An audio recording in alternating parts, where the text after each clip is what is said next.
এই গরমে সবার বাড়িতেই কিন্তু ঝিঙে পোস্ত কম বেশি হয়ে থাকে। প্রায় বাড়িতেই ঝিঙে পোস্ত বানালে জল ছেড়ে ঝিঙে আলাদা হয়ে যায়। গ্যারেন্টি দিয়ে বলছি, আজ আমি যে পদ্ধতিতে দেখাচ্ছি এভাবে রান্না করলে কিন্তু ঝিঙে পোস্ত হবে একদম মাখা মাখা আর স্বাদে হবে সেরা। যাদের ঝিঙে পোস্ত খেতে ভালো লাগে না তারাও আঙুল চেটে খাবে। হাতে মাত্র 2 মিনিট সময় নিয়ে ভিডিওটি মন দিয়ে দেখুন। তাহলে চলুন ঝটফট দেখে নিই। ঝিঙে পোস্ত বানানোর জন্য প্রথমেই 10 গ্রাম পোস্ত ও 10 গ্রাম কাজু ভিজিয়ে রাখবো। আর এখানে 1 কেজি মতো টাটকা ঝিঙে এইভাবে ডুমো ডুমো করে কেটে ধুয়ে নিয়েছি।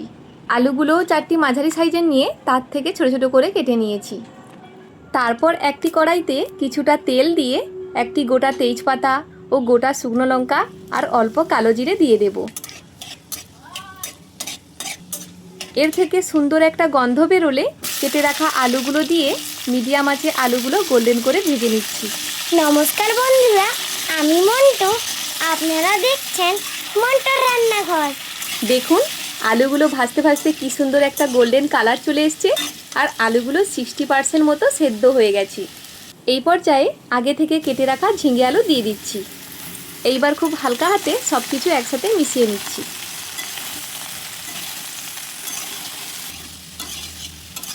হালকা হাতে ভালো করে মিশিয়ে নেওয়ার পর এতে দিয়ে দিচ্ছি পরিমাণ মতো লবণ, হাফ চা চামচ হলুদ গুঁড়ো, 1 চা চামচ কাশ্মীরি লঙ্কার গুঁড়ো ও একটি কেটে রাখা টমেটো দিয়ে দিচ্ছি। এইবার সবগুলো উপকরণ খুব ভালো করে মিশিয়ে নিচ্ছি। ভালোভাবে মেশানো হয়ে গেলে এতে ঢাকা লাগিয়ে হতে দেব, যাতে সবজি থেকে জল বেরিয়ে আসে ও সেগুলো ভালোভাবে সেদ্ধ হয়ে যায়। ততক্ষণে এখানে পোস্ত ও কাজু কিছুক্ষণ ভিজিয়ে রেখেছিলাম। এইবার তার সাথে 3 থেকে 4টি কাঁচা লঙ্কা দিয়ে একসাথে পেস্ট করে নিচ্ছি। বন্ধুরা, অনেক কষ্ট করি আর অনেক ভালোবাসা দিয়ে আমি আপনাদের জন্য রান্নাগুলো তৈরি করি। আপনারা যখন ভিডিও দেখেন তখন ভীষণ ভালো লাগে।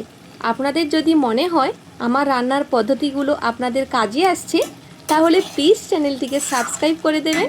আপনাদের এই ছোট্ট একটি ক্লিক আমার জন্য অনেক বড় পাওয়া। যখন সব কিছু ভালোভাবে সেদ্ধ হয়ে সবজিগুলোর জল শুকিয়ে আসবে ঠিক তখনই তৈরি করে রাখা পেস্ট ও 1 চা চামচ চিনি দিয়ে ভালো করে সবজির সাথে মিশিয়ে অল্প কিছুক্ষণ রান্না করে নেব।